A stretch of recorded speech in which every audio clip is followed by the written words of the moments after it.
TDP నాయకులు ఆలపాటి రాజేంద్ర ప్రసాద్ మీడియాతో మాట్లాడుతున్నారు. లైవ్ చూద్దాం.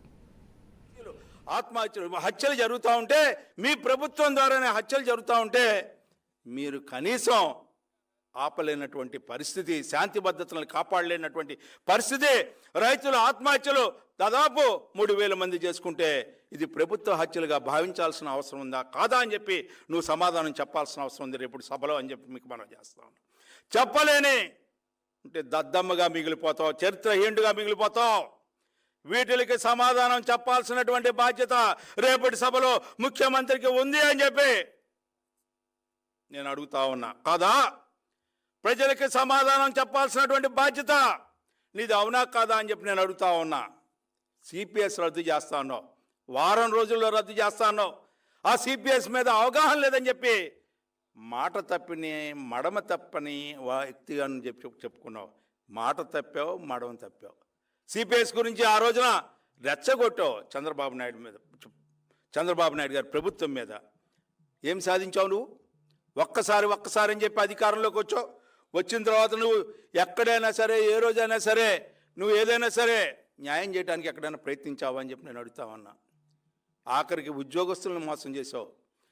ఆ రోజు చంద్రబాబు నాయుడు గారి ప్రభుత్వంలో 43% ఫిట్మెంట్ ఇచ్చి 16,000 కోట్లు లోటు బడ్జెట్ ఉన్నా ఈ రాష్ట్రాన్ని అభివృద్ధి చేయాలని చెప్పి, ఈ రాష్ట్రాన్ని అభివృద్ధి చేసే దాంట్లో ప్రభుత్వ ఉద్యోగుల భాగస్వామ్యం ఉండాలని చెప్పి, వాళ్ళని స్ఫూర్తి తీసుకురావాలని చెప్పి వాళ్ళల్లో ప్రయత్నించినటువంటి నాయకత్వం అయిందైతే, ఆ రోజున ఉద్యోగస్తులను రెచ్చగొట్టావు. ఈ రోజున ఏం చేసావు? ఏ ఉద్యోగ సంఘాలకి నువ్వు న్యాయం చేసావు? ఆఖరికి ఆచార్య దేవోభవ అన్న ఉపాధ్యాయులను కూడా నీ సారా కొట్ల దగ్గర సారా అమ్మించుకోవడానికి లైన్లో నుంచోబెట్టుకొని సారా తాగే వాళ్ళకి నువ్వు కాపలా గాయించినటువంటి సంగతి నీకు గుర్తు చేస్తా ఉన్నా. ఏ రకంగా విద్యా విధానాన్ని నాశనం చేసావు నాడు నేడు పేరుతో. మొత్తం అవినీతిమయం నాడు నేడు. ఇవాళ ఇళ్ల పట్టాలు ఇస్తానన్నావు. ఇళ్ల పట్టాలు 30 లక్షల మందికి ఇచ్చానన్నావు.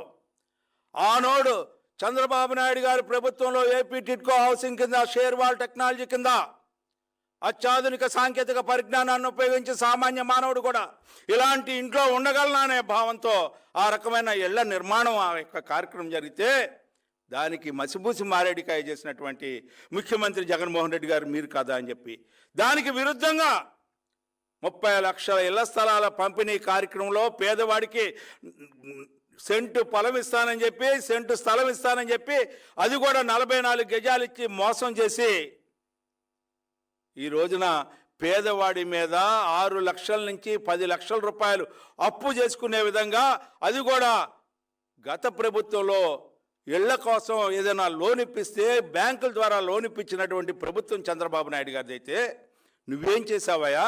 5 రూపాయలకి 10 రూపాయలకి వడ్డీ తెచ్చుకొని ఇల్లు పూర్తి చేయడానికి కొంతమంది ప్రయత్నిస్తే ఎన్ని ఇల్లు పూర్తి అయినాయా అని చెప్పి నేను అడుగుతా ఉన్నా. సంవత్సరానికి 5 లక్షల ఇల్లు అన్నావు, ఎక్కడైనాయా? 5,000 ఇల్లు అయినా పూర్తి అయినాయా అని చెప్పి నేను అడుగుతా ఉన్నా. జగన్మోహన్ రెడ్డి గారు మీ పాలన ఏ రకమైన పాలన అని చెప్పి నేను అడుగుతా ఉన్నా. ఎన్నికల మేనిఫెస్టో విడుదల చేస్తారని చెప్తా ఉన్నారు. ఈ ఎన్నికల మేనిఫెస్టోలో మీరు చెప్పిన 99% ఏ ఆధారంగా పూర్తి అయినాయో చెప్పగలిగిన శక్తి, సమర్థత మీకు కానీ, మీ ప్రభుత్వానికి కానీ, మీ నాయకులకు కానీ, కింద స్థాయి నుంచి పై స్థాయి వరకు రేపు జరిగే సభలో ఈ ప్రశ్నకి సమాధానం చెప్పాల్సిన అవసరం ఉందని చెప్పి నేను టీడీపీ తరఫున డిమాండ్ చేస్తా ఉన్నా. మీరు ఎన్ని ఎన్నికల హామీలు ఇచ్చారో చెప్పండి. మీరు ఇచ్చిన హామీలు నేను ఇప్పుడే చెప్పా. ఎన్ని అమలు చేశారో నేను చెప్పా. కనీసం 15% కూడా అమలు చేయలేదని చెప్పాను. కాదు అని మీకు నిజంగా ధైర్యం ఉంటే, దమ్ముంటే, ఇదిగో ఈ యొక్క ఎన్నికల హామీని నేను అమలు చేశానని చెప్పే ధైర్యం ఉంటే రా. రేపు నీ సిద్ధం సభలో నువ్వు చెప్పగలిగిన ధైర్యం ఉంటే, నిజంగా నువ్వు ప్రజలకు బాధ్యుడు అనుకుంటే, నువ్వు నిజంగా ఈ రాష్ట్రానికి ముఖ్యమంత్రిగా ఉండాలి అని అనుకుంటే నువ్వు చెప్పాల్సిన బాధ్యత నీకు ఉంది అని చెప్పి నేను మనం చేస్తా ఉన్నా. నువ్వు చెప్పలేవు, ఎందుకంటే నీకు విశ్వసనీయత లేదు అని చెప్పడానికి అనేక ఉదాహరణలు ఉన్నాయి. మీ తల్లిగారు ఎక్కడున్నారు? ఇప్పుడు మీ చెల్లిగారు ఎక్కడున్నారు? ఇవాళ నేను అడుగుతా ఉన్నా, మీ బాబాయ్ హయస్లో ఇవాళ అవినాష్ రెడ్డి గారిని అరెస్ట్ చేస్తుంటే ఎప్పుడైతే అడ్డుకున్నావో,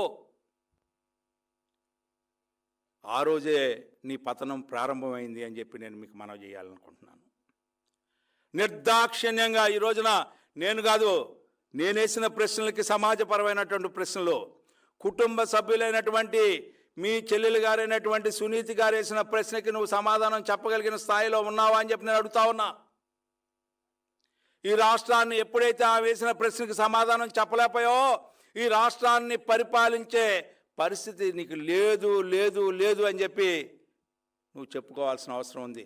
స్వచ్ఛందంగా నువ్వు తప్పుకుంటే చాలా సంతోషపడతారు. లేకపోతే చరిత్రహీనుడిగా ఈ రాష్ట్రంలో రాజకీయాల్లో ఒక ముఖ్యమంత్రిగా పనిచేసిన వ్యక్తి, 151 మంది శాసనసభ్యులు గెలిపించుకున్నటువంటి వ్యక్తి ఒక్కసారే ముఖ్యమంత్రిగా మిగిలిపోయే పరిస్థితి, ఈ రాష్ట్రంలో చరిత్రహీనుడిగా మిగిలిపోయే పరిస్థితి రాబోతుంది అని చెప్పి ఈ సందర్భంగా మీకు మనవి చేస్తూ, మీకు నిజంగా మరలా చెప్తా ఉన్నాను, మీకు నిజాయితీ మీద కానీ, నీతి మీద కానీ, లేకపోతే ధర్మం మీద కానీ, న్యాయం మీద కానీ మీకు నమ్మకం ఉంటే ఉండదని నాకు తెలుసు. మాత్రం ఏదైనా ఉన్నా కూడా రేపు సభలో మేము ఇన్ని హామీలు ఇచ్చాం, ఇన్ని అమలు చేశామని చెప్పి నిన్న మీరు చెప్పినటువంటి మీ ప్రసంగాలనే ఈ రోజున నేను మళ్ళీ చూపించడం జరిగింది, డిస్ప్లే చేయడం జరిగింది. ఆ ప్రశ్నలకి సమాధానం మద్యం గురించి, ఉద్యోగాల గురించి, లేకపోతే పోలవరం ప్రాజెక్టు గురించి, ఈ రాజధాని గురించి మీరు ఏం చెప్పారు, ఏం చేశారు, ఏ రకమైనటువంటి మీ నవరత్నాల్లో ఎన్ని రత్నాలు నేల రాలిపోయినాయి, నేలపాలైనవి అనేది ఒక్కసారి తెలియజెప్పాల్సిన అవసరం ఉందని చెప్పి ముఖ్యమంత్రి గారికి విజ్ఞప్తి చేస్తూ, రేపు సిద్ధం అంటున్నావు కానీ నీకు తప్పదు యుద్ధంలో నాశనం అని చెప్పి మీకు మనవి చేసుకుంటూ సెలవు తీసుకుంటాను.